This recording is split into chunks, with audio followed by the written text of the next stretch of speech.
How's it? And welcome. Today, we're breaking down something that seems a bit complicated, but is actually super straightforward once you know the steps. Opening a bank account here in South Africa.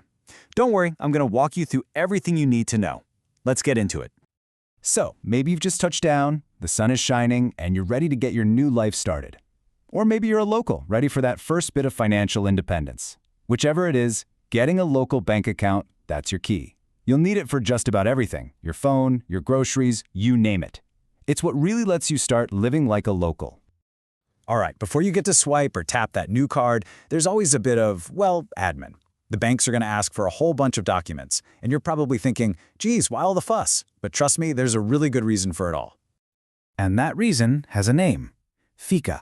It stands for the Financial Intelligence Center Act. Look, all it is a law to help stop financial crime, money laundering, that sort of thing. So when the bank asks for your ID and where you live, they're not trying to be difficult, I promise. They're just following the law and making sure the whole system is safe for all of us. It's totally standard. Okay, let's get you prepared. First things first, we need to gather all your documents. Think of it as your starter pack. Now, what you'll need is a little different depending on if you're a South African citizen or a foreign national. Let's break it down. For all my fellow Safas, this is pretty easy for you. You just need your green barcoded ID book, the old classic, or the new Smart ID card. Then there's that proof of address, which, yes, can be a pain, but we're going to sort that out in a minute. And sometimes, if you're opening an account with overdrafts or credit, they'll want to see proof of income, like your latest payslip. Easy peasy.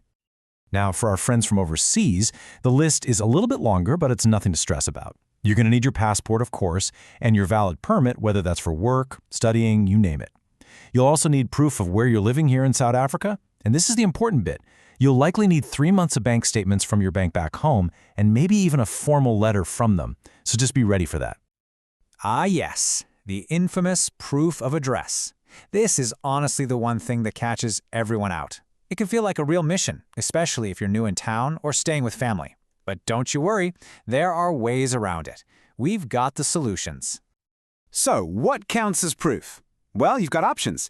The easiest is a utility bill, water, electricity, with your name and address on it. But a signed lease agreement works perfectly too. Even another bank statement or a clothing account statement, say from Woolies, will do the trick. Just remember the one single most important rule. Whatever you use, it has to be less than 3 months old. That's the big one. Right, but what happens if you're living with your folks or you're in a flat share and not a single bill has your name on it?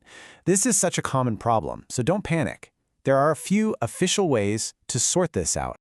Here you go, 4 solid options. Number 1, you can use your landlord's or your parents' utility bill as long as they also sign an affidavit saying, yes, this person lives here. Number 2, you can go to any police station and get your own sworn affidavit from a commissioner of oaths.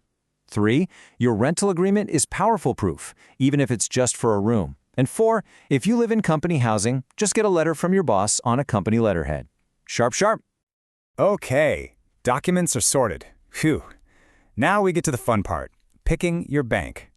The banking scene in South Africa is actually really cool. You've basically got 2 main camps, the big traditional banks you see everywhere, and the newer, super slick digital banks. So on one hand, you have the legacy banks, your Absa, FNB, Standard Bank, Nedbank. They have branches everywhere, which is great for face-to-face service, and they offer everything from home loans to investments. On the other hand, you've got the digital-first banks like TymeBank or Bank Zero. They are almost all app-based, which means their fees are usually way lower. They are absolutely fantastic for your everyday banking needs. So how on earth do you choose?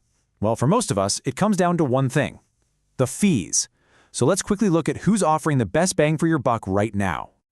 All right, so according to the latest numbers, if you just want a simple entry-level account for a few transactions here and there, Absa Transact is your cheapest bet among the big guys. If you're more of a mid-level user doing a few more transactions, then Capitec is definitely the most affordable. And if you're happy to do everything on your phone, well, TymeBank is the champion. They have 0 fees for so many things, including PayShop, which is that awesome feature for paying people instantly just using their cell number.